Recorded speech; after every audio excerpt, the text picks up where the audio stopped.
Recently lost 100 pounds. Very excited about that. Don't get that excited. Even more recently, I've gained like 48. It sucks. Battling with my weight. Fat's like an abusive ex, where it's like, you can run, but you can't hide, girl. And I'm like, don't call me a girl. It's like, as long as you got them bitch tits, you're my girl. This is why I lost the weight. I went to an amusement park 2 summers ago, too fat to ride a roller coaster. It was awful. I waited in line in the hot sun, just sizing up all the other big people in line in front of me. Like, if that guy can ride, then I sure as hell can. No. Bar came down, it just clicked once, and the kid was like, sorry, sir, it has to click 3 times. I was like, just kick it in. I don't care if you hear my ribs crack.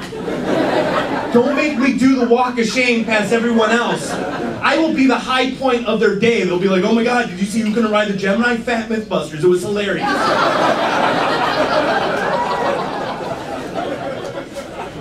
I was with my buddy Dennis, who was mean about it. He was on the roller coaster because he could fit.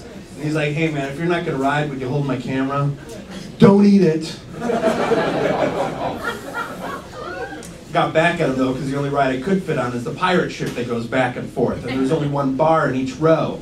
And I got on next to Dennis, and the bar came down to me, and then the bar came down towards him, and he's like, I was like, I don't know man, I'm snug.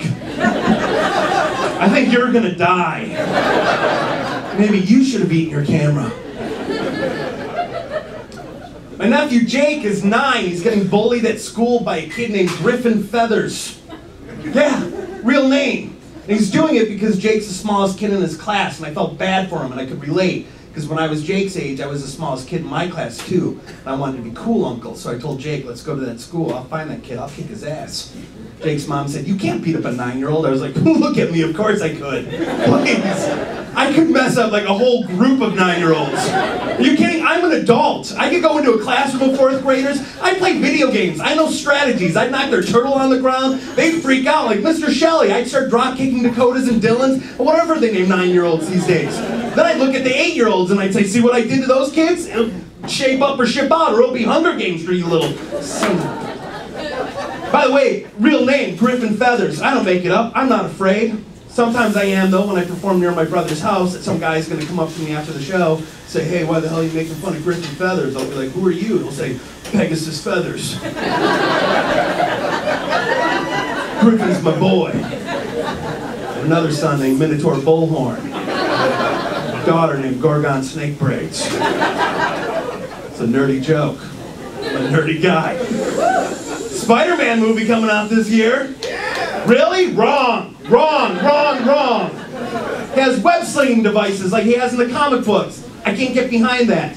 I can suspend my disbelief that a high school kid's going to get bitten by a radioactive spider, and as part of his mutant power, he's going to shoot out webbing. I can't suspend it that a high school kid's going to invent something so impossibly cool and still have a problem with the ladies in high school. No, he'd be filthy rich. He'd say, hey, Mary Jane Watson, Gwen Stacy, here's $50,000. Why don't you get on the Pete Spider-Man train? We're going to prom. Choo-choo.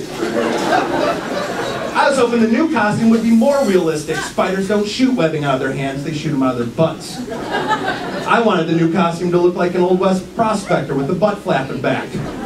People could say, Pete Spider-Man, go get the Green Goblin. He'd say, hold up a second, let me get these buttons. You know what, I had Taco Bell. This may come out as a sticky mess. You might want to get them yourself. Think about it. There's an Avengers movie coming out, did you know? How could you not? Sam Jackson's been showing up at the end of every movie for the last 4 years, hyping it. He's like, hey Thor, we could really use your hammer. May 4th, 2012. Hey Captain America, we could really use your shield. May 4th, 2012. Hey Iron Man, we really need your Robert Downey Jr. star power. Whatever. Hey Hulk, Edward Norton, do you have Mark Ruffalo's phone number? He's probably easier to deal with. I rented The Help on Blu-ray. Shows up at the end of that. He's like, hey Octavia Spencer, we need your poo pies to fight the bad guys. Come on. Jump on board.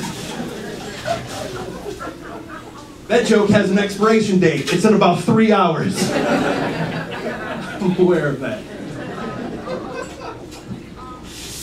I'm a strong black woman. I don't know if you can tell that or not. On the inside, I think we all have our power creatures. Like if you're a mom and someone threatens your kids, I think you become a lioness. And you just want to protect your kittens or cubs or whatever they call baby lions. I don't know.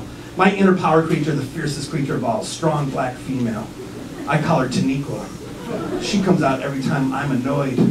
I was at a hotel in Florida. I found a cockroach. I called them, and when looking for it to kill it, I found 5 more cockroaches. So I called the night manager at the hotel. I was like, hey, we found a half a dozen cockroaches in a room. We need you to do something. He's like, is there a problem? I was like, yeah, there's cockroaches in the room. He's like, what do you want? I was like, a room with slightly less cockroaches. He's like, well, I don't want to inconvenience the night manager by calling her and waking her up. And then Taniqua came out. I was like, oh, if I'm going to be inconvenienced, every mother in here is going to be inconvenienced. My head started doing that thing where it was rotating separately from my shoulders. My nail got really long as I was going like that. There was a bedazzled butterfly on it. It was awesome. White ladies kept wondering how I typed. I telling people, don't touch the weed. My ass got juicy in a good way. I liked it.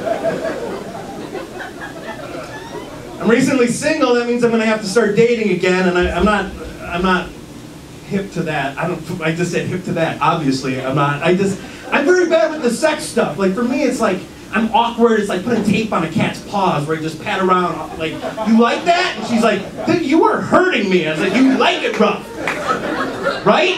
Question mark? I don't know. I was with a woman one time and she wasn't making the pleasure noises that women allegedly make. I don't know, haven't experienced it firsthand. And I wanted to multitask and distract her. And her foot was here, so I thought, good idea, lick her toe. She kicked me in the mouth. And not even a one-time surprise, like, whoa, that tickles, but 3 times deliberately, like, what the hell was that? I was like, what was what? She's like, what'd you do? I was like, I licked your toe. She's like, why? I was like, yeah, I don't know. I used to put rocks in my mouth when I was a kid. Don't ask me why I do things. And she's like, don't do that ever again. It was gross. It felt like stepping in dog poo. I was like, great, my mouth reminds you of dog poo. Hopefully I find 80 strangers in a basement in Ann Arbor, tell them all about it, and start the healing process. Wonders for my self-esteem. Guys, thanks a lot. I'm Mike Bobbitt. Enjoy the rest of the show.